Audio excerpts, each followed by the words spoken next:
Hi, welcome back to Wine Mastery.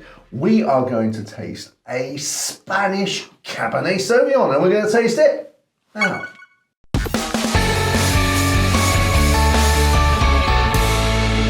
Okay, so let's first of all have a look at the bottle and the label in case you see it, and in an aisle somewhere, there we go. Yeah. So it is from Spain. I mean, you like a little bit of Spanish wine. I adore Spanish wines, yes. Yeah, and so Cabernet Sauvignon isn't something you normally associate with Spain? No, generally not. I mean, Australia, Cab Sav, South Africa, Cab Sav. But, you know, around the world, people grow these different grapes, so there's nothing wrong with the Cabernet Sauvignon from Spain, so, yeah. Okay.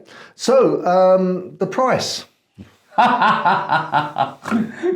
Sorry. Let's look at the price. It didn't take you long to get to that. $8.79. Now that's not very expensive, but it's, you know, like at the early part of medium, isn't it? It's not cheap. It's not cheap. Would you say it's cheap? I would say anything under £10 is cheap. But then we all have different budgets, don't we? But I personally, anything under 10, I say is a good price. Not cheap, a good price. Well, I tend to look at it sort of like £7.50 below is cheap, and £7.50 above is expensive. No, £7.50 is sort of like above is medium. Okay. So this is well into the medium, and medium up to sort of like £15, £18, and then after that it's expensive. I don't want to scare yourself. No, don't scare yourself, John. He's going a bit too... I need some smelling salts. He's not even joking. So before we move on to actually looking at the colour, I just want to let everyone know that I'm just going to look down at my notes here. We have a question from Richard Bateman, which we will be dealing with at the end of the video. Okay, so Richard, hang on to the end and we'll get to your question. So shall we now begin with the colour? Let's do the thing, John. Let's do the thing. So, yeah, it's oh yes, that's got that, but for me, looking at that, it's got that ruby and garnet in there again, but it has that almost stereotypical Cabernet Sauvignon. That's what I would expect to see. Stereotypical because there's two glasses. No, because there's something that shines out about it that would almost say Cab Sav, you know. It's got a little bit of a sort of wateriness. Yeah, I'll give it a second. On the rim there. A thinning around the rim. Yes. You have to be careful how you say that.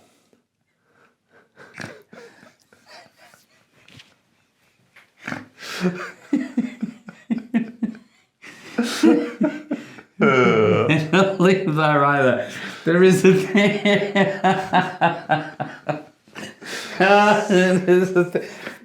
Yes. Right, let's hold it elbow. And it's just interesting. It doesn't really mean anything, does it? But I mean, you know, sometimes you can get a purple there, you can get brown. But that's just got that little bit of sort of wateriness to it. I don't know. Yeah, I don't want to encourage him. I know what's going to go on. Yes, the rim is very watery. Good. We can agree on. We can agree on that then. For now. Right. Okay. Let's have a go of the old. On the nose. Let's nose it. Yeah. Okay. Let's nose it. Let me get professionally. Oh, as my mum would say. Joan. That's nice. That's nice. That's It is. I know my snout. I'm not sure it's working to its full effect this stuff. That doesn't seem that strong to me. Is it strong to you? I'm getting. Yeah, it's a nice bit. It's not overly strong. You have to get in there to get it, but it's still apparent. It's still Yeah. Oh! I was almost tempted to go in for it then. It's that kind of blackcurranty. It's okay. But it's not dark fruits for sure. Yeah, dark fruits, but it's not overly Cabernet Sauvignon. And after seeing the colour, that's a bit disappointing to. That's not, again, $8.79. I'm gonna have to have a taste, John. It doesn't smell, if this is possible. It doesn't smell as smooth as a normal Cabernet Sauvignon would. Maybe it's not quite as sweet, or I don't know. You might be right. There's sweetness there. It doesn't have then see, this one is if it were presented to you, would you know that was a Cabernet Sauvignon? No. That comes into the scoring. But such is my skill level, I wouldn't know it wasn't a Cabernet Chardonnay. I'm sure you're getting there. Okay, let's have a little bit on the palate, shall we? Let's see. Yes.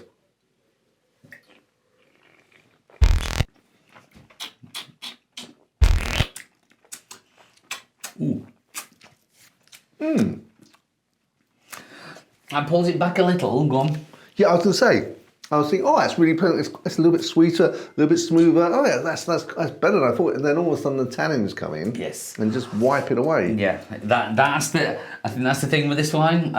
The flavours are there, and it starts to pull itself back a little bit and think, oh yeah, that is a bit of a nice Cabernet Sauvignon. Then the tannins really come in, and as you said, just sweep it all away. Say, no, you're not having that.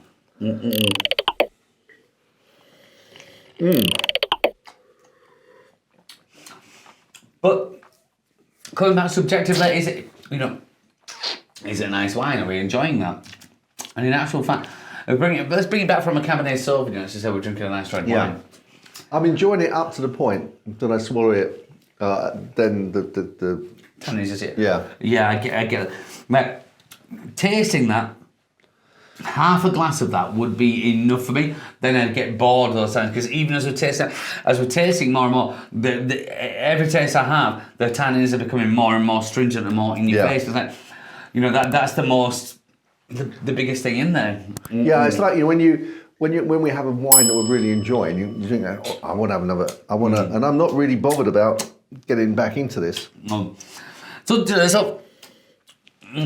I mean, it's not bad. It's not bad at all. And some people will $8.79, which some people will feel is not. Some people will feel is not expensive.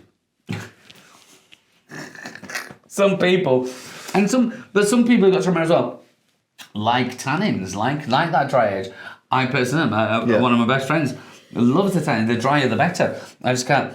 Just doesn't do it for me. So that then begs the question. What food would you put with this? Oh yeah, moving into pairing. It definitely is food. I can't remember. Did we show the bottle and the label? I can't remember. Well, just in case we didn't, we'll do it again. If we have done it, excuse us. So here's the bottle and the label, just so you can recognise it. I just don't remember doing that. Maybe you didn't. It's because we've been drinking, John. Yeah, it must be. So, okay, food, pairing. Okay. So again, I think this is one where you would want to have food with it rather than just drink on its own. So I'm going to go with a steak, actually, or a rib of steak, sort of cut with sort of quite bloody, sort of salt on the outside, so it's been sort of flame grilled, salted pepper on the outside, and then sort of bread on the side. And I think the pepper with that and with seared would go well. Definitely going to take it on, isn't it? Yeah. I'm going to go down the route of a blue cheese again, and I'm going to go for something like a Shropshire Blue. I think the Shropshire Blue has that kind of, if it's done well or in perfect condition, there's a sweetness about that as well. And I think that the kind of the fattiness is going to take away any of the tannins in there, and the sweetness would suit the wine. Is that available internationally? I don't know. Can we think of a more international cheese? An international, more international. Well, one that's more available, more internationally, because I'm not sure. Blue Stilton. Blue Stilton. He's on a similar ilk. I just think the Stilton's more salty, whereas the Shropshire is a little sweeter. But either way, I'm fine with that. Okay. Oh. What? Scoring, yeah. Yeah. That's well, I just looked into my glass and thought, whoa. Scoring's coming. Okay, so 8.79. Scoring, here we go. Okay. The price has to come into it. The wine is not unnice. Not unnice. It's not. It's not not unpleasant. Even. No. It's got flavours there. Just the tannins are a little too much for my liking. And of course, this is my scoring. So my scoring on base. Okay, my scoring is 79. I said 75. Okay. Mm-hmm. Yeah. I'll live with that. Yeah. Yeah. I'm not sure why. I could have said so. I thought maybe it's because it's not meeting my personal sort of profile palette that I like. Yeah. That I didn't want to be unfair to it. As you say, some people will probably enjoy it much more than I and you did. Well, that was my reason I gave it 75 because I might have been unfair. get a bit, let's say, personal profiling of it. But then this is about my personal profiling of it. It's not that. Yeah. That's what it's yeah. getting. Okay. So let's move on to the viewers' question. Yeah, I'd almost forgotten about that, John. Come on. So this question is from Richard Bateman, and the question is: just because a wine is more expensive, does it mean it's necessarily better? Not at all. Not at all. If you look back over some of our videos that we've done, it's a very personal thing. It's a very personal thing. I've always said, when I do my tastings, I say the maximum I would pay for a bottle of wine retail, not in a restaurant, is about £20 to £25. That would be the maximum I would pay. Unless it's champagne. Unless it's champagne, of course. But then after that, you pay for some things exclusive or very limited. Yeah, well, it's the same thing. I've tasted wines at £2,000 a bottle. And yeah, they're nice, but they're not that nice. They're not that nice. I'm going to take £2,000 and pay for. I don't know, John. I think you might need a seat at the moment. But I'm not listening to you. You may look back on one of our videos. A drop of Cabernet. Oh, Merlot, was it? Merlot, yeah. And it was £4.50. Yeah. £4.50. I mean, that was a few years ago, so it's probably gone up a little bit now. But then again, £4.58 or something. How much? But one of the things we've always said is if a bottle of wine is £5 and you like it, it's a good bottle. Yeah. So it's that simple. Just because it's mega money doesn't mean it's going to be mega flavoursome or excitable. No, and that's different from MAGA. MAGA, very different from MAGA. Yes. Just to make that clear. Okay, so I have to make that clear. It's fine. Fine, John. Okay, guys. Well, I hope thank you very much, Richard, for that question, and we look forward to hearing some more. So, if you've got some questions, guys, then please let us know. We'd be pleased to try and answer them. If you haven't already, give us the thumbs up, and don't forget to ring that ling-a-long bell. And that will give you notification every time we launch, which is on every Saturday. So until the next time, guys, when we hope to find great wine to recommend to you, chin chin. Chin chin.